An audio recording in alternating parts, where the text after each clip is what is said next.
Hello guys, good morning. Ito ang i-video ko ngayon.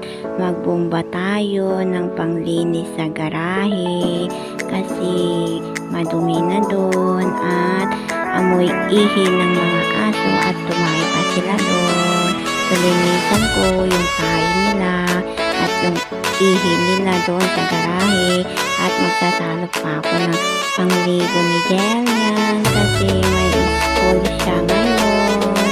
Magsasalot ako ng pangligo si Jelian o magbalat yung asimba. Igibin ko na pangligo ni Jelian yan. Yan o, bumba tayo guys. Ang dami ng tubig sa bumbahan namin. Linisan ko muna yung timba kasi maalikabok. Linisan ko muna. Yan o, pinapin ko na sa bakanting lote namin.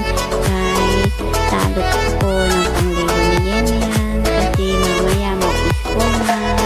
Yan o, ang daming tubig sa bumbahan namin. Super, hindi naman nawawala yan. Tubig. Ang daming tubig dito sa amin guys. Magbomba tayo guys ng pangligo ng bata na makulit.